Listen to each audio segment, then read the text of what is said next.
Salut à tous. Aujourd'hui nous allons parler de La Belle et la Bête de Bill Condon que je suis allé voir avec Anna, avec au casting Emma Watson, Dan Stevens, Ian McKellen, Ewan McGregor, Luke Evans, Emma Thompson et Stanley Tucci et bien d'autres que j'ai oubliés. Et du coup, toi, qu'est-ce que t'as pensé du film? Alors sachant que j'ai pas vu la version animée de 92, j'ai plutôt aimé la version live action de 2017. Et toi? Et moi pour le coup, j'ai vu la version animée et j'ai pas mal aimé. Il y a quelques trucs à redire, mais dans l'ensemble, j'ai aimé le film. Pour les décors, le château de la Bête, c'est vraiment le truc le plus français que j'ai vu de ma vie. Ensuite, les décors réels, donc pas en image de synthèse, je les trouvais assez factices, comme le village où habite Belle. Ça se voit que t'as jamais vu dans un village, que t'as jamais vécu dans un village alsacien. Mais si, mais j'ai déjà vu des villages comme ça, mais les décors faisaient un petit peu faux, quoi. En même temps, ils ont tourné ça à Londres. Oui. S'ils avaient tourné ça dans un vrai village français, par exemple, ou au moins s'ils avaient exploré un petit peu plus loin, dans un village français, et ben ça aurait peut-être mieux rendu. En tout cas, ça sent que c'est du studio. Ouais. Ensuite, par contre, au niveau des couleurs, elles sont vraiment pétantes. Ouais. Ben, le film précédent de Bill Condon, Mr. Holmes, j'avais déjà fait cette remarque, que les couleurs étaient vraiment très pétantes, donc il y a une super photographie. Je sais pas s'il a gardé le même chef-op, mais en tout cas j'aime beaucoup. Et pour le coup, en fait, dans le dessin animé original, les couleurs au début, dans la chanson d'exposition, elles sont vachement pétantes, genre surtout le ciel. Tu vois bien le ciel avec ouais. le coucher de soleil et tout. D'accord. Voilà, et donc quand elle chante dans l'espèce de chant en sortant du village, et ben tu vois vraiment le soleil qui se couche, genre le ciel il est orange, tu vois. Ensuite, au niveau des costumes, alors tu vas me dire, est-ce qu'ils sont ressemblants à la version animée? Ouais, alors les deux costumes principaux de Belle, je les trouvais super ressemblants, ils en ont rajouté 2-3, ce qui est plutôt pas mal. Et par exemple la robe de Belle du bal, celle-là genre elle est vraiment jolie.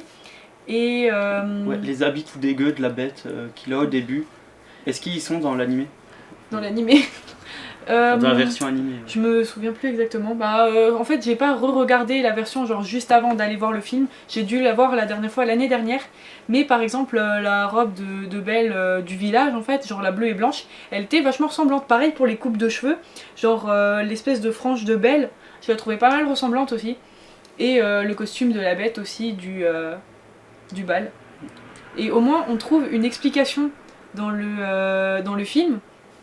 On trouve une explication au fait que Belle ait trouvé cette robe. Où est-ce qu'elle l'a trouvée? Comment elle l'a faite? Parce que je me doute que la bête avait pas une robe comme ça qui traînait dans la chambre en mode tiens, mets la robe toute pourrie, ça fait 20 ans qu'elle est là. Donc en plus, elle ressemble pas du tout aux robes du début. Donc on trouve vraiment une explication en fait. Avant de voir le film, j'avais vu un comparatif entre la bande-annonce et les plans du film original, et ça se ressemble assez. Mais au final, dans le film, il y a quand même beaucoup de plans, par exemple, plans en grue, etc. Et donc, du coup, on n'a pas l'impression d'avoir des plans fixes d'animé. Je sais pas ce que t'en as. Il me semblait que dans la version originale, donc la version dessin animé, quand justement dans la scène du bal, où il y a que 2 personnes en fait, pourquoi dans la scène où la Belle et la Bête dansent, c'est pareil, ils sont c'est comme un plan grue sauf que c'est totalement en animé quoi. Ouais, Et c'était je crois une des premières œuvres de Disney avec un petit peu de 3D dedans. Ah ouais. Tu vois avec le plafond avec les anges avec le lustre et tout. Ouais. Il me semble après j'aurais dû le revoir avant d'avoir regardé mais Alors ensuite, faire un remake d'un film d'animation avec 160 000 $ de budget, c'est l'occasion de faire péter les effets spéciaux, ce qui n'ont pas à manquer. Tout dans le final du numéro musical de la chanson phare. Oui, évidemment. Que je ne chanterai pas, pour le bien de vos oreilles. Ouais. Et ça ressemble à la version animée? Oui. Ils sont lâchés. Ah d'accord. Enfin ouais, ils se sont lâchés, mais je sais que dans la version animée, ils sont pas mal lâchés, avec les assiettes qui dansent, Plumette et ses potes, en mode YOLO autour de l'espèce de gâteau. Alors notamment ce qui était bien géré au niveau des effets spéciaux, c'était la motion capture. Donc avec tous les meubles animés et la bête. Oui, en fait, le personnage de Lumière, je le trouve beau, il ressemble pas exactement. Par exemple, dans la version animée, pour ceux qui l'ont pas vu, pour les rares personnes comme toi là, qui l'auraient pas vu, le visage de Lumière, dans la version animée, est sur la bougie. Et dans la version filmée, on va dire, dans la version motion capture, il est intégré vraiment au design du candélabre en fait. Genre c'est des personnages que je trouve beaux. D'ailleurs, ce que tu m'avais dit là en sortant de la salle, à propos des acteurs qu'ils ont utilisés en Oui. motion. Ah oui, ils ont pas pris les acteurs pour leur tête ou pour leur notoriété, mais pour leur faculté à bien jouer par exemple. Des acteurs que on n'aurait pas reconnus si on les voyait pas en vrai à la fin. Donc ensuite, au niveau des musiques, c'est le même compositeur que pour le film d'animation qui est revenu réorchestrer ses musiques, ses précédentes compositions, et qui en a aussi ajouté, tu m'as dit? Oui, ben ça par contre je le savais pas en fait que c'était le même compositeur, donc Si. je trouve ça vachement bien. Et ils ont rajouté je sais pas si c'est une ou plusieurs, je me souviens pas exactement, mais c'est sûr que la chanson en solo de La Bête a été rajoutée. Donc ils ont pas, et par exemple ils ont pas fait un copier-coller des musiques, ils ont par exemple rajouté des paroles, modifié certaines paroles pour pas que ce soit vraiment le truc, ouais c'est ça, genre copie carbone du truc. Et j'ai trouvé ça bien. Ensuite, le film fait 2h06, qui est à peu près 40 minutes de plus que le film d'animation. En même temps ils ont rajouté des lignes d'intrigue et de scénario. Ouais. Et on les voit pas passer, enfin pour ma part. Bah, moi non plus. On va aborder la partie sans spoil du scénario, parce que là même j'ai salement envie de spoiler. Oui, vu que, en tout cas, ce qu'on peut dire, c'est qu'il y a des modifications par rapport au scénario original pour faire quelque chose qui colle un petit peu plus à un film live action. Et pour l'anecdote, comme j'ai vu la version animée, et pas lui, il s'est tout de suite rendu compte, enfin il a tout de suite réalisé le twist à la fin, et pas moi, étant donné que j'étais vraiment butée, j'avais vraiment en tête la version animée, où il n'y avait pas ce twist là, où il n'y avait pas ce personnage là.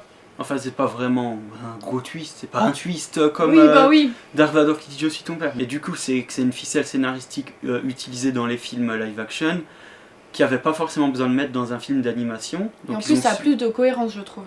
Bon alors, ça se voit tout de suite que c'est un film de 2017 parce qu'il y a vachement de mixité raciale et compagnie, même si c'est pas vraiment... Enfin, c'est pas... Il y a des gens qui diraient que c'est pas cohérent parce que... Par rapport à la période de l'histoire, c'est pas dans l'exactitude. On est dans un univers, il y a quelqu'un qui s'est fait transformer en bête.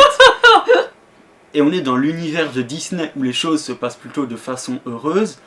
Donc pour moi, c'est un petit message du réalisateur qui dit que dans un monde plus utopique, en 1700... Enfin, je sais plus trop quand ça se passe, mais on aurait pu avoir... déjà une mixité raciale à cette époque-là, si ça s'était mieux passé. Et puis on est en 2017, réveillez-vous les gens. Et ce qui nous permet aussi de parler du personnage de Le Fou. C'est mon ami. Alors en fait, ce qui est bien avec le personnage de Le Fou, c'est que c'est un personnage gay, pour ceux qui ne le savaient pas, mais ils vont pas le crier sur tous les coins de rue. Ils vont pas le dire explicitement, mais... Le Fou est gay. Donc il crie pas sur les toits que le personnage de Le Fou est gay. On dit du Fou ou de Le Fou? De Le Fou. Le Fou c'est son nom. Et par exemple il est assez maniéré sans tomber dans l'abus. Et à la fin il le montre explicitement sans le dire. Vu qu'à la fin, bon ça c'est pas du spoil de compète non plus, Le Fou danse dans les bras d'un homme. Je voulais vachement parler du personnage de Gaston, que je trouve très bien adapté. Je déteste Gaston. Et ce qui est bien, c'est que c'est un personnage qu'on déteste, mais qu'on adore détester.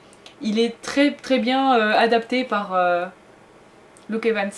Ouais, très bien joué. Ouais. Quoi. Très bien joué. Luke Evans c'est un bon acteur, étant donné qu'il jouait le héros dont je me souviens plus le nom dans le Hobbit. Et là, il joue vraiment genre la pire des... Enfin, c'est vraiment un connard fini ce mec. Et ce que j'ai apprécié, c'est que il est pas aussi moche que dans le dessin animé. Non mais Gaston, je déteste Gaston. Je déteste Gaston. Au moins, pour Gaston, on peut comprendre pourquoi Le Fou il a un petit pincement au cœur quand il voit Gaston. Il est pas aussi moche que dans le truc quoi, que dans le dessin animé. On peut comprendre. On va faire une petite partie spoiler. Donc si vous n'avez pas vu le film de 2017, ne regardez pas parce qu'on parle des trucs qui changent aussi par rapport à la version de 92. Alors on va vous mettre le timecode à peu près ici, on va dire. Voilà. Et on va vous le mettre dans la description si vous êtes sur mobile. Alors pour ce qui est du twist, parce que c'est pas un énorme twist, Arrête de te foutre de moi. En fait, il se fout de moi parce que je l'avais pas vu venir du tout. Il était gros comme une maison Donc, et je ne l'ai pas vu venir du tout. Et bien en fait, ils ont créé un nouveau personnage qui est la folle du village qui s'appelle donc Agathe. Elle parle pas, elle est un peu bizarre. Il se trouve que ce personnage est la fée ou la sorcière qui a transformé, enfin qui a ensorcelé le château et le prince et tout. Voilà. Et moi je ne l'ai pas vu venir. Et toi tu l'as vu venir à partir de quand? Vas-y raconte. Je m'en suis rendu compte quand le père de Belle s'est fait attacher par Gaston et le fou à un arbre et qu'elle est venue le sauver quoi. Je me suis dit ça pouvait être que elle quoi. Et ce qui est bien c'est le développement du personnage parce qu'au début on la voit, c'est la folle du village, pas belle et tout. Et après on la voit dans sa robe, machin, magnifique. Et donc ce que je voulais dire à ce propos, comme à la fin c'est un peu plus cohérent, dans le dessin animé, quand le charme est rompu, que Belle est amoureuse et bla et bla et bla, à ce moment-là, tout le monde se retransforme d'un coup. Alors que avant, dans le film de 2017, avant l'arrivée de Agathe, donc la fée, enfin moi je dis la fée parce que Ouais, voilà, voilà. et La bête se retransforme pas tout de suite et du coup ça laisse plus de suspense. et les objets là, les membres du mobilier ne se retransforment pas non plus, on les voit, leur visage ils disparaissent, ils sont immobiles, il y a... Enfin voilà quoi. Je sais Ok. pas, mais est-ce que tu t'es pas demandé si ils avaient changé la fin au bout d'un moment? Non, Ou parce t'avais- que c'est un Disney et que c'est obligé qu'ils se retransforment après. On va aussi parler du gros ajout du film par rapport à la version originale, qui est la mère de Belle. Voilà. Donc il y a plein de gens qui disent oui mais ça sert à rien, qui s'est rajouté l'histoire de la maman de Belle. Alors pour argumenter contre ce genre d'argument pour le coup, je vais dire que j'ai vu sur plusieurs chaînes de théories sur Disney, parce que j'ai pas de vie donc je regarde ce genre de vidéos. Et pour le coup, il y a énormément de personnes qui s'attendaient, qui espéraient voir avoir des informations dans ce film sur la maman de Belle. Du coup, ce qu'ils ont rajouté sur la mère de Belle, c'est un bon point de scénario, parce que ça explique pourquoi ils sont partis de Paris jusqu'à ce petit village. La mère de Belle, qui l'eût cru, elle apparaît dans le film, vraiment genre peut-être une demi-seconde, mais dans c'est un cadre photo où on voit une photo de Belle petite et de la mère. Mais ce qu'on voit, enfin ce que la plupart des gens ne savent pas, c'est que ce cadre se trouve aussi dans la maison de Belle à Disneyland. Ou à Disney World, je sais plus. Et en fait sur la photo, il faudrait qu'on la mette quelque part, genre ici, si on la trouve. On voit Belle et sa maman elle est habillée en rose, elle a des roses, elle est à côté d'un rosier rose, et vraiment genre la thématique de la rose est primordiale dans ce film. Donc on voit que telle mère, telle fille, et dans ce film on comprend également pourquoi la mère avait tant de liens avec les roses. Donc voilà, le gros spoil, la maman de Belle est morte de la peste. À l'époque où la peste faisait rage, on pensait que les pétales de rose avaient des vertus pour soigner ou au moins atténuer les symptômes de la peste ou même la peste en elle-même. Donc c'est pour ça que dans le film, la maman de Belle a beaucoup de relations avec les roses. Voilà. Il y avait quand même des modifications des personnages comme celui de la bête, tu m'as dit. Ouais, c'est ça. Du coup, ils lui ont donné le même ton bourru, le même caractère bien badass et bien propre au personnage, quoi. Et ils lui ont donné le sarcasme en plus et la culture. Parce que il me semble pas que dans le dessin animé ils connaissent Shakespeare. Pour conclure, je pense que le film peut plaire à ceux qui n'ont pas vu le dessin animé et qui aiment les histoires un petit peu fantastiques comme ça. Donc, pour les personnes qui ont vu le dessin animé, Vous pouvez le regarder aussi, et puis je pense que c'est sympathique d'avoir les quelques ajouts au scénario. Également, pour conclure, je pourrais dire que mettre Emma Watson dans le rôle titre, c'est l'équivalent de mettre une miniature aguicheuse sur YouTube. Ça va forcément pousser les gens à aller voir le film parce que Emma Watson, voilà quoi, j'ai pas grand chose à dire de plus. Et aussi, le film peut être vu et compris par tous les âges, mis à part si vous êtes des conservateurs un petit peu coincés qui supporteraient pas que vos enfants puissent voir un personnage gay ou noir. donc au final, je dirais que c'est un film Disney classique et il répond aux attentes que j'avais en voyant l'affiche, voilà. Et il répond aux attentes que j'avais en voyant le dessin animé. Donc si le film vous intéresse, allez vous faire votre propre avis. Si vous l'avez déjà vu, vous pouvez discuter avec nous dans les commentaires. Vous pouvez vous abonner et partager la vidéo. Nous on vous dit à plus.